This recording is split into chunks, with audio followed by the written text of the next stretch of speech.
I can barely type. My hands are shaking so violently that my fingertips just skate over the keyboard. I had tunnel vision from the past for the past hour and a half.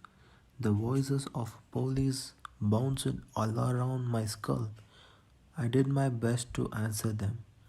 Even showed them the video, but all my answers were shock, like a record on repeat. I was somewhere else. I need to back up to collect my thoughts and explain to you what happened. It's easy to forget that for some, nothing has changed. Their word isn't falling before their eyes. It's around 9 p.m. Last night I had just gotten off work and I was heading home when my phone rang. I struggled to pull it out of my pocket and hit the answer button, silently cursing the rain that was pounding in the windshield, drowning out of the call. Hey John, do you think can you grab some eggs on the way home? I was thinking about making a quiz tomorrow morning. A muffled voice rang through the speakers. The voice belonged to Jessica, my girlfriend of going on for 4 years. Yeah, no problem, babe. I'll over the pounding of the rain. I'll stop by the gas station, be home in 10. Okay, while you are there, do you think you can pick up something else for me? Sure, what it is? I ran out of hygiene products. I couldn't help but smile, such a way with words. No problem, Jess. I'll see you soon.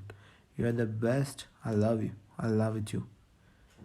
I lowered the phone from my ear and clicked the red button. Two new notifications popped up saying I had two missed calls from my friend Richie. I tossed the phone into the passenger seat. He was going to have to wait another call in the storm, just maybe the death of me. I pulled into the gas station and parked my car, grabbing my phone and holding the collar of my jacket over my head as I ran for the door, feet slapping against the concrete. I threw the doors open and let out a long sing as I shook my jacket off, squinting in the stark neon lights. Hello, can I help you? You can't find anything? Said an old woman that looked and smelled like she just eats cigarettes at this point. No, thank you, I say politely, holding my breath as I pass the counter towards the fridge. My phone dings as I'm looking through the eggs, and I glance at the screen which read I had a Snapchat from Jessica.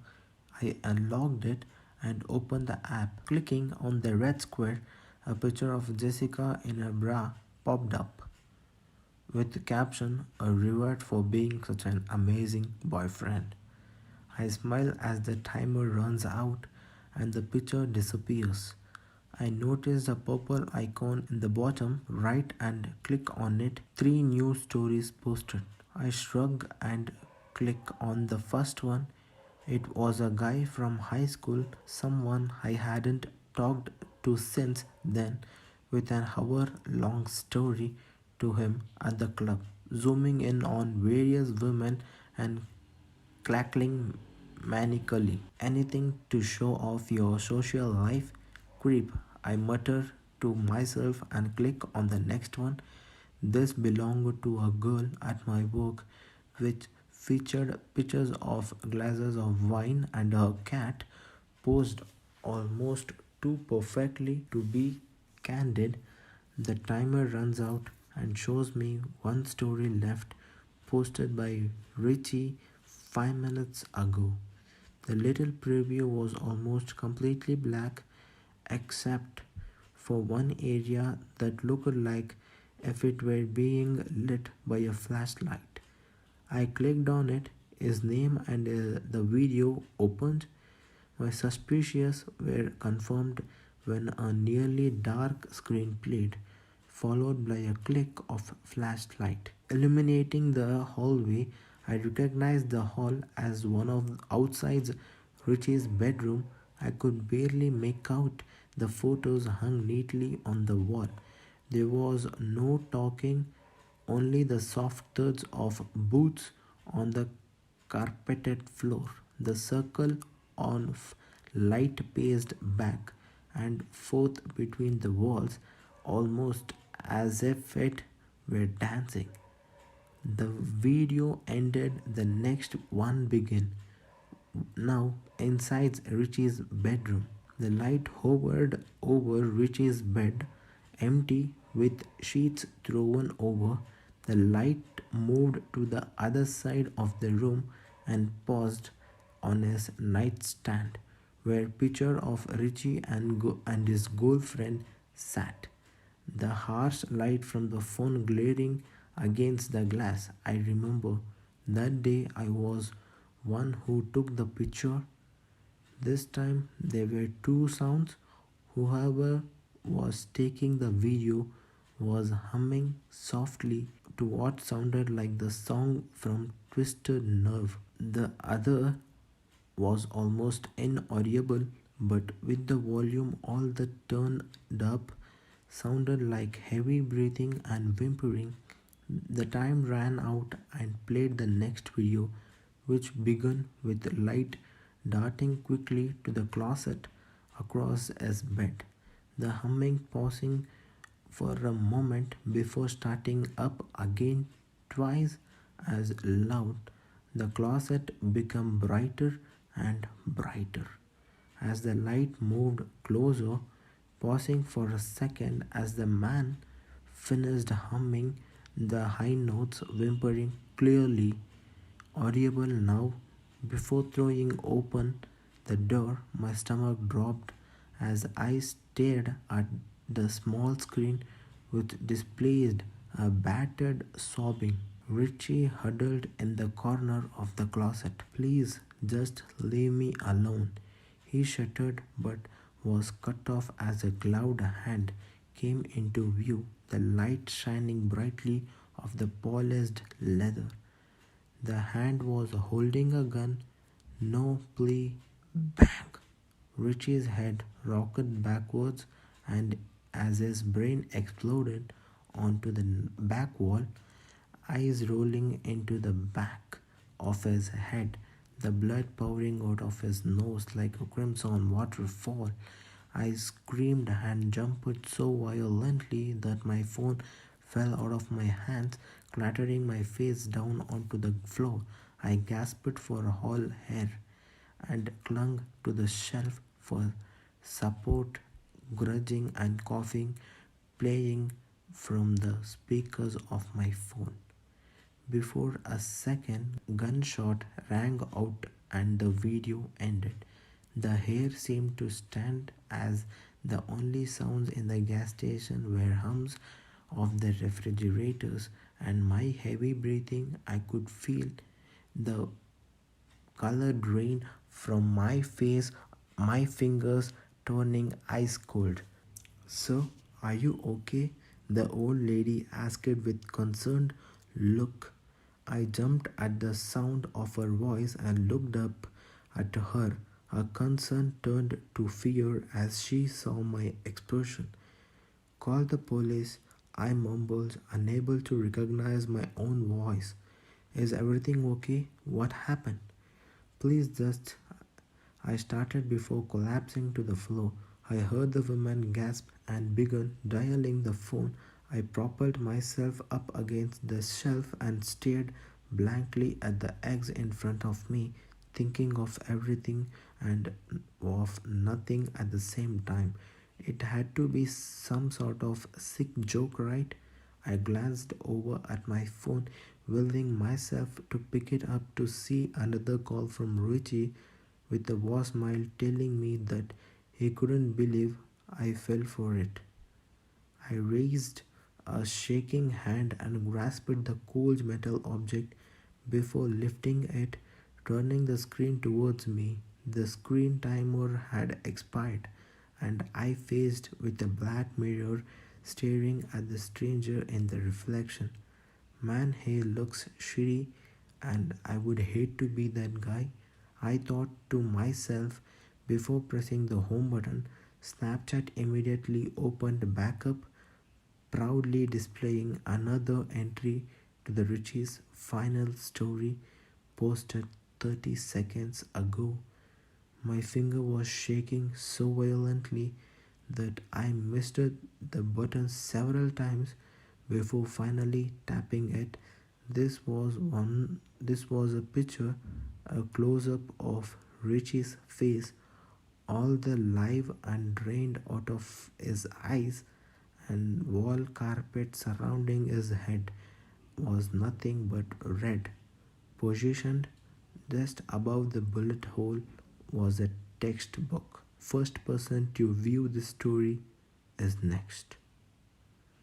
The phone slid out of my hand and rested on my leg. I didn't know if I was the first to watch it. The videos had been up for 5 minutes before I viewed them, but I didn't care. The only thing I could think about was how Richie had just added his mother to Snapchat a few months ago in an attempt to get her more into technology. I could see flashing red and blue in the reflective glass of the fridge. The woman pointed over to where I was. Two ununiformed men walked over. "Sir, what's wrong?" one of them asked, kneeling beside me. I tried to speak, but my mouth was so dry. "Sir," I slowly turned my face to him, staring deep into his eyes before muttering 2243 Glenovee Drive and pointing at Richie's story. The cops glanced at each other as one stood and took my phone. He watched the story before calling it on his radio. The rest of the night is a blur. I remember Jessica arrived at the station a few minutes after I got there. She was crying and holding on to me, but I just wasn't there. The cops held on to my phone for evidence, recording the story into their own files before returning it to me. "Is there anything you need, John?" a cop asked. I looked up and recognized him as DeLeon Mully, Richie's lab partner in biology. "No, I'm okay, thank you," I mumbled before standing and taking Jessica's hand. "I think I just need some rest." "Of course, if you need anything at all, don't hesitate to ask." I nodded without saying anything and led Jessica to her car. She was still sobbing and telling me everything was going to be alright, but it was just reverberating around my head. We got into the car and drove home. Complete silence aside from Jessica sniffling. We pulled into the driveway and I shut off the car and sat back in the seat. "I just can't believe," she whimpered. "Yeah," I replied, one of my famous stock answers. "Let's go inside. We can talk or not. Whatever will help." "I think I would like to be alone." She seemed taken aback. "John, I don't think that's a good idea." "Please, I'll be in a few minutes," I said. I know how it must have looked, but it wasn't like that. I just needed to clear my mind before I said or did something I would regret after a few failed attempts of changing my mind. Jessica got out of the car. "I love you, John. I want you to know I love you more than anything in this world." "I know I love you too, sweetie." She closed the door and made her way to the front door, glancing back a few times before stepping inside. As soon as the front door closed, I burst into tears, holding my face in my hands and digging my fingernails into my skin. I could only think of two missed calls, Was he calling for help? I was on a speed dial, so he may not have had time to dial 911. I was his only lifeline and I let him down. I could have saved him. I felt my phone buzz in my pocket and I raised my face from my hands, breathing heavily and glancing down at it. I had half a mind to destroy the thing once I got it back, but I decided against it. I would have a funeral arrangements to help set up. I pulled it out of my pocket and glanced at the screen, feeling that familiar feeling of dread and anguish as it notified me that I received a new snap from Richie. My hand began to shake once again as I unlocked it, opened Snapchat. The police searched Richie's house top to bottom, but his phone was nowhere to be found. I sat there for what seemed like hours, staring at the message from the man who murdered my best friend, summoning the courage to play another video from this psychopath. I finally gained the strength to hit the play button before dropping my phone onto the floor of the car and sprinting into the house. The message was a video of my house, of Jessica talking to me and walking up the stairs, of me sobbing into the driver's seat as it slowly zoomed in until my face took up the entire screen. 5 words written out in the text box: Jonathan Newport, lucky number 7.